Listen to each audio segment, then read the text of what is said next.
Welcome to Business Beyond Borders, the go-to podcast for CPA firms seeking transformative insights. I'm your host, Lawrence Whittam, and with each episode we'll uncover key insights, best practices, and invaluable resources tailored for CPAs. From trending strategies to diving deep into outsourcing and offshoring, our experts will help in all areas of your business. Hey everybody, and welcome back to Business Beyond Borders. So today I have a great episode with a good friend of mine. And again, we've crossed paths more recently than not, I would say, over the past sort of year or so. And this is Darren Isaacs from Makosi. So, and again, they've been around for quite a number of years, working with a range of firms from some of the largest firms in the US. And again, a slightly different model than other people are used to and have seen, right? Especially with maybe smaller and mid-sized firms, right? But it's something that, again, it's somewhat gone the opposite way from a lot of outsourcing, and it's come more from the larger firms and gone downstream in comparison to a lot of outsourcing starts with the smaller firms and then has gone upstream over the years. So Darren, I would let you give yourself a quick introduction if that works. Yeah, good stuff. Good to be here. So Darren Isaacs, I founded Makosi in 2006. So yeah, I've been doing this for a very long time. Can probably tell by the accent, not from around here, originally from South Africa. I'm a proud chartered accountant, did my time at PwC before starting the firm. And I think we're solving the biggest problem in public accounting right now, which is talent. The number of people coming into the industry has really halved in the past decade, and so many opportunities for firms to carry on growing out there. Lawrence, as you mentioned there, where we started initially was with kind of high end of middle market firms and providing more of an insourcing model. So we created a kind of a white labeled secondment model, recruiting talent out of South Africa. And we would do the visas, accommodation, and all that thing that the bigger firms really enjoyed, but wasn't available to middle market firms. So our original model was doing on-site secondments, recruiting people from Australia, South Africa, a bit of Philippines and Canada as well, multiple communities. But now our model is moving more into providing those secondments, but also doing pure outsourcing and also building global delivery centers for our clients as well. So now, obviously, you mentioned that you came from a Big Four background yourself. Now, so what actually came? Or how did this idea resonate to create Makosi? Is it that you were working with, you were seeing PwC or some of these other larger firms doing similar things between their offices, or how did the idea originate? Because you guys are one of really the founding groups that have started this area, right? Especially from South Africa. Yeah, so Deloitte invented what is called the just-in-time staffing model, or their JIT program. They kind of started it probably late 90s, and the other Big Four firms were a little bit slow to kind of adapt. And so in 2001, showing my age here, I was lucky enough to be seconded in the first year that PwC did secondments. So I was seconded from Johannesburg to New York City, worked on amazing clients, and it was just this great opportunity for South African talent to kind of go on that adventure, come to the US for a busy season, work on international clients. Just amazing from a personal experience point of view. And so a light bulb went off in my head, and I said, well, why is that opportunity only available for Big Four talent? And why should the Big Four be the only firms that have access to that type of model? Because obviously it's a problem. Busy season is challenging. So the original idea was to offer that same model to the upper end of the middle market firms. And so Eisner Amper was actually our first client. Took a chance with us in 2006, and we still work with them to this day. But that secondment model was pioneered by Deloitte, and then really Makosi started in bringing that secondment model to middle market firms, and the rest is kind of history. Cool. And then what type of services would you say, again, from South Africa, what's the type of talent that is available there? What are those, what do they look like from, okay, you get an accountant, so you bring in tax people, you bring in auditors. What does that look like? So a chartered accountant from South Africa is it's probably it's actually recently been recognized as the top accounting certification globally. It's the most trusted, really that most trusted credential globally. And part of the reason for that is the 3 years worth of hours that are required to become a chartered accountant. So there's a 4-year college degree requirement. And then you have to spend the full 3 years in what is called your articles. So I spent my article years at PwC, and then typically at the end of those articles, you get that certification, and that is where people are looking now for some international experience. So our original model was to really recruit those people that were maturing out of those article programs, and the benefit was that they were kind of de facto seniors. They already had 3 years of experience, and they would have been trained up by great firms in SA. Now that 3 years worth of articles experience is very structured, and it's governed by the South African Institute of Chartered Accountants. And that program really, it's not, even though it's primarily an audit certification, it covers a lot more than that. There's internal audit, IT audit. There is some transaction advisory stuff built in there as well. So it's not your typical bread and butter auditor. There's quite a lot of other stuff that gets thrown into those 3 years, as well as the college degree as well. So I guess when it comes to working with the firms as well, like what are you typically seeing? Like what works best, right? I mean, when it comes to somewhat best practices and the style that you guys have, there's not too many firms doing this secondment type of work, right? So like what should firms look out for when they're doing that? Is it that they should really hand over a full project, right? Again, with some training, or is it that they should be including team members within teams that are already working on a specific audit? Like, what should that look like? That's a great question, because it's the market never stays still, right? And so what we used to provide, 10 years ago definitely is different now, but particularly the last 2 years is very different. Coming out of COVID, crazy time, those kind of 2 years post COVID were where firms really got their heads around virtual work. So, before COVID, there was outsourcing, where you kind of give away a piece of work, and then there was secondments, where you would bring talent onshore. So what COVID allowed us to do was bring the talent, but in a virtual environment.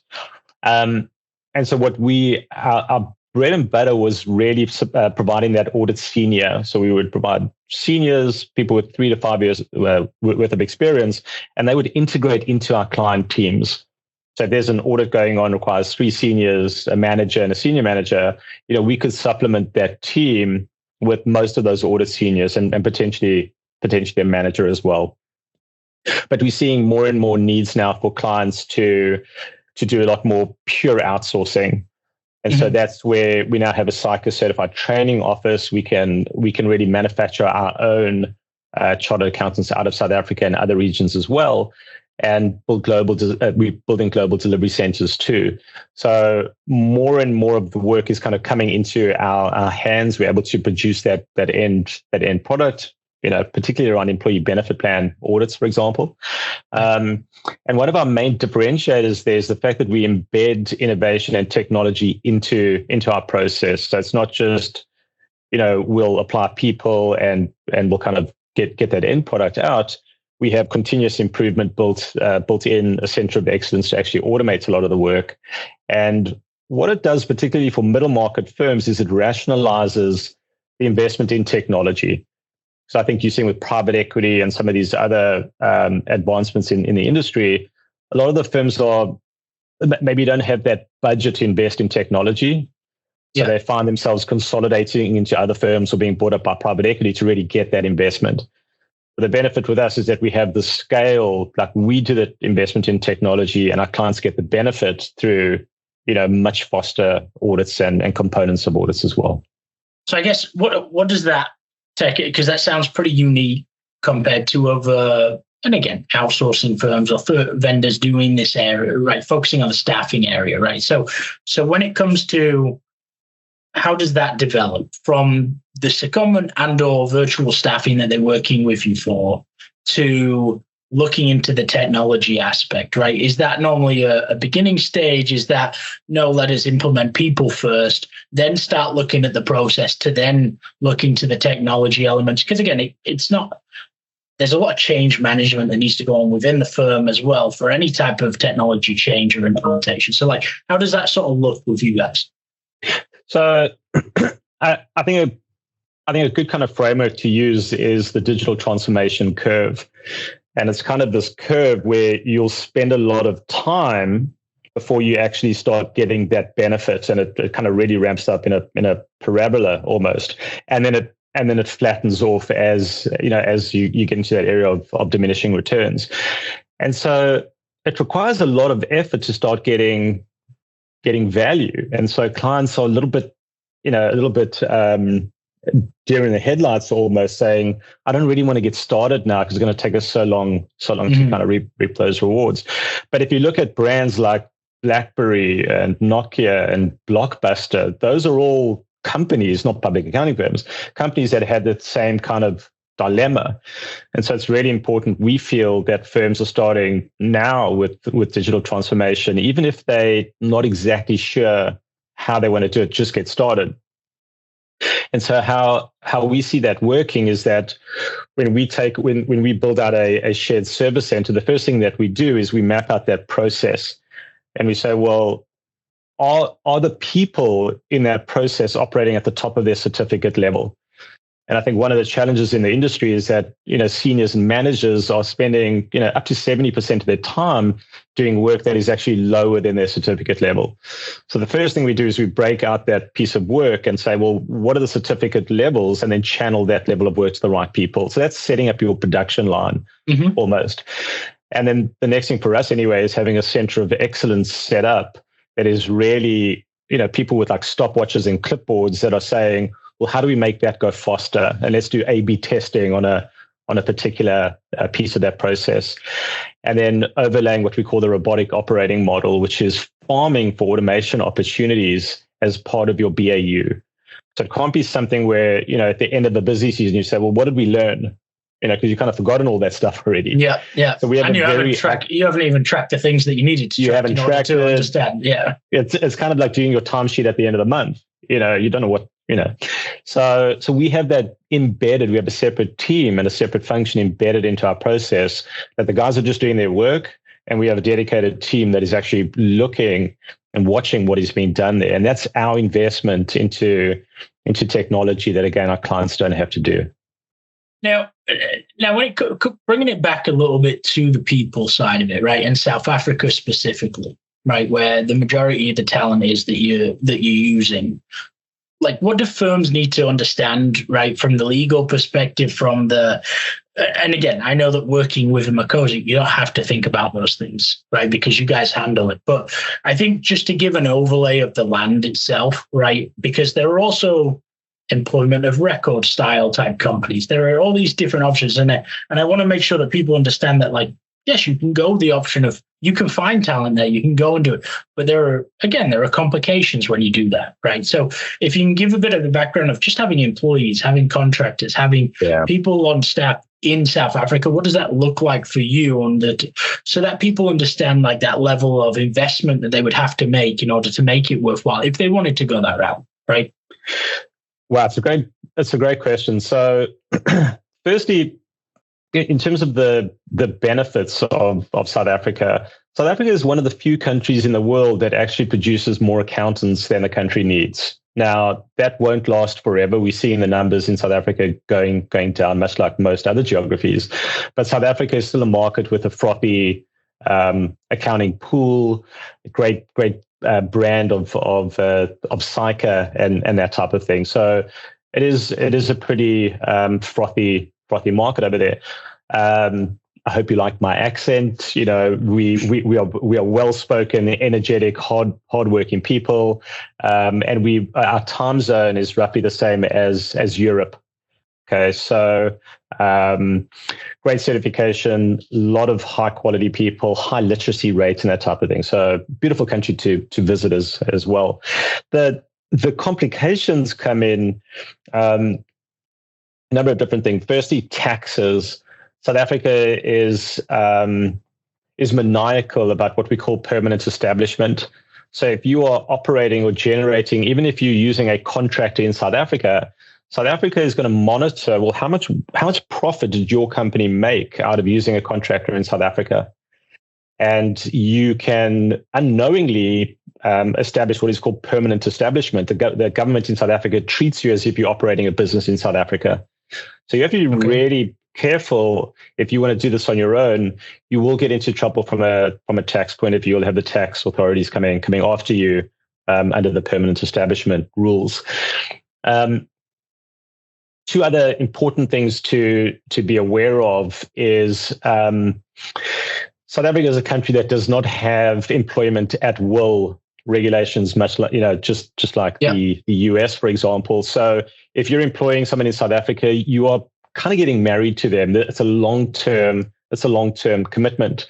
So you want to make sure that you're setting up your contracts appropriately with the employee in South Africa so that it's very, very difficult to unwind an employment arrangement.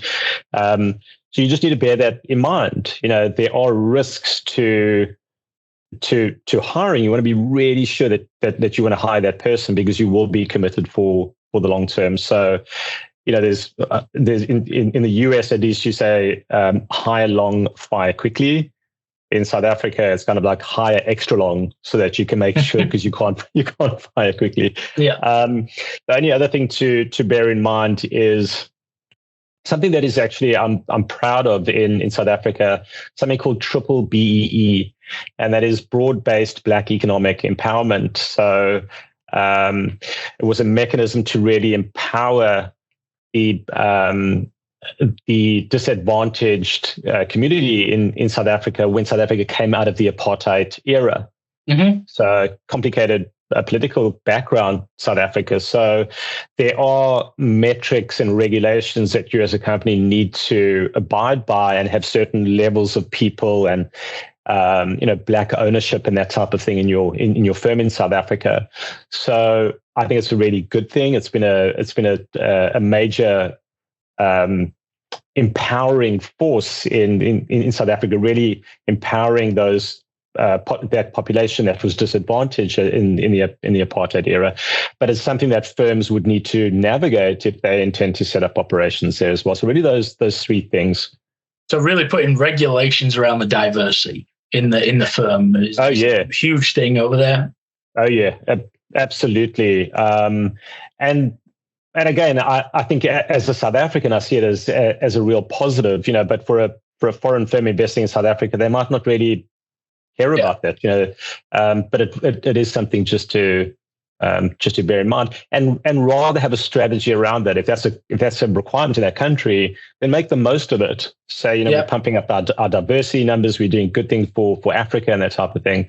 So rather take advantage of that, but it's not something to be taken lightly at all. Yeah, and I think one of the areas is not many people are going to ask that question even coming into those types of situations, right? They're not going to think about it as an option. So no, very, very helpful from that perspective.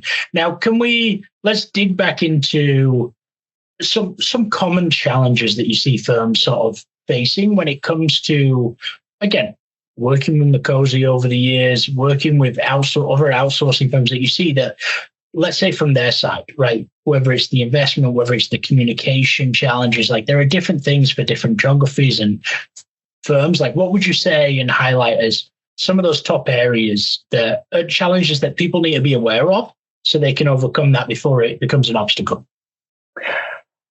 Wow. Okay. I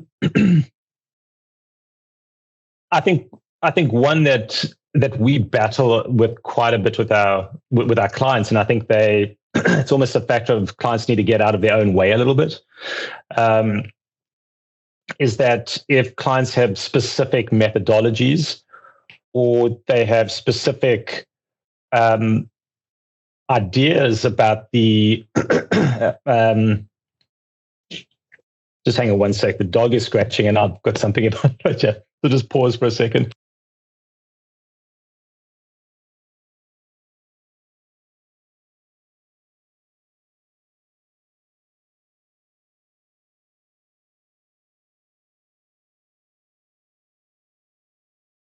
Sorry, man. The dog is like scratching on the door here. Vacuum's going off in the background. So No, you good. You good.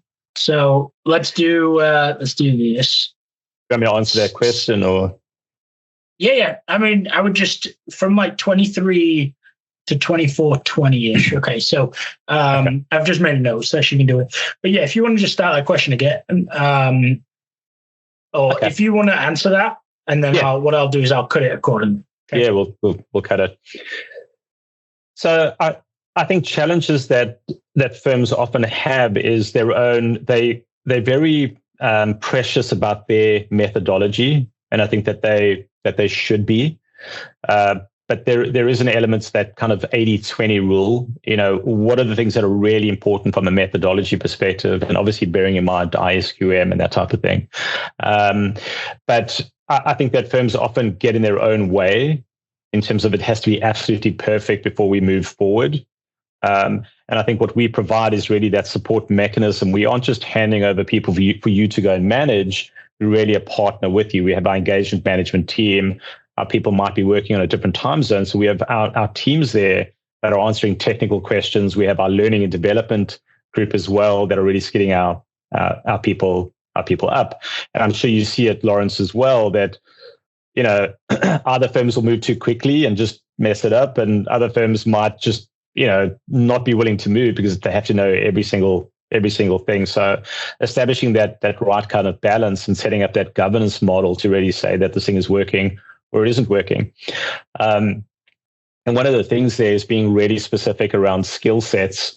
We've seen clients coming to us and saying, have you got people that have done a specific type of cryptocurrency audit and we need 14 of them? We're like, well, those people don't really exist.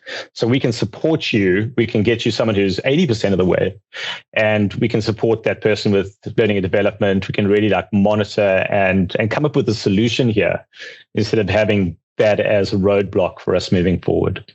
Yeah, again, they're wanting and waiting for that 10 out of 10 person. But again, I mean, you're never going to get anything done if you wait, and because they're not going to come around every day, and you're not going to find 14 of them, right? You're going to find 1 out of every 50 as of right now as well. It's getting more and more difficult. So, okay, and what about the accounting profession itself, right? I mean, you've been in it since 2006, you mentioned, right? And that's just with Makosi. You were in it before as well, right? With your PwC days, but it's been now since COVID, especially, very fast moving, right? A lot of changes. And I would say that prior to that, much slower from the change perspective, right?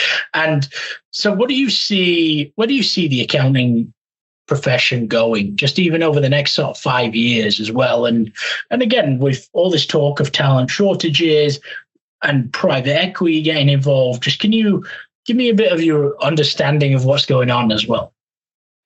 I know it sounds crazy, but I think it's probably the most exciting industry to be in. And I know that people would kind of laugh at that, a bunch of accountants being in the most exciting industry. But, the growth potential in public accounting, just unlimited growth opportunities, limitless opportunities for innovation and disruption as well. New service lines. We're seeing a lot of kind of overlap between public accounting and the legal industry as well. Lawyers are doing tax work and accountants are doing legal work as well. So I think we'll see some interesting things in that space as well. But there's just so much good stuff, and I think part of it comes from exactly what you said there, that it was stagnant for a long time, and so there's this kind of pent up opportunity out in the market there. And again, I think it comes back to, yes, there's interest from private equity. The firms are valued very low, very conservative valuations, trading between each other and even trading into private equity. So, recurring revenue, generate cash, really reliable. We've obviously got that partner model to kind of navigate. But if you have to rip out the wires on this, on the industry, it's really kind of tech first, innovation first, service first for our clients. And we also feel that public accounting has a real role to play in changing the world. We've all spoken about ESG and the role that will play in the behaviors of consumers, how consumers select which brand they want to buy from. I want to buy from Patagonia, not from Nike or whoever, So consumer behavior. And I think that ESG will attract a lot more accountants into the industry, because now there'll be something, a bigger reason why people are actually doing that work. And again, public accounting will have a bigger role to play in global governance as well. So cool. You can tell I'm fired up about the industry. We're ready. So no, that's great. No, appreciate it, Darren. And as we sort of wrap up, because again, we could go on for hours, I feel like, but we've got to wrap up. So can you let everybody know where they can find you, right? And that would be most helpful. And we'll definitely drop your contact information as well for everybody to reach out. But if they have any questions, what's the best place? Yeah, please go to Makosi.com. Check out our website. You can also send me an email, darren.isaacs@makosi.com, or help@makosi.com. Go to our LinkedIn page. We share a lot of content there as well. And lastly, chat to people in your network that likely worked with us or heard of us. We have a very, very high reference rate within our client base. So chat within your network, mention our name, and I'm sure someone would have heard of us. Perfect. Yeah, appreciate it, Darren. So I hope everyone had a good time listening today. And again, we got a couple of funny accents from both sides of it. So I really appreciate the time, Darren. And again, everybody, look forward to seeing you on the next episode of Business Beyond Borders. Thank you. Thank you for tuning in to Business Beyond Borders. I'm Lawrence Whittam, and it's been a pleasure bringing you impactful insights tailored for the modern CPA firm. Remember, the world of accounting is vast and ever evolving, and we're here to navigate it together. For more resources and episodes, don't forget to subscribe and reach out to our experts. Until next time, keep pushing the boundaries of your business and explore the limitless possibilities beyond borders.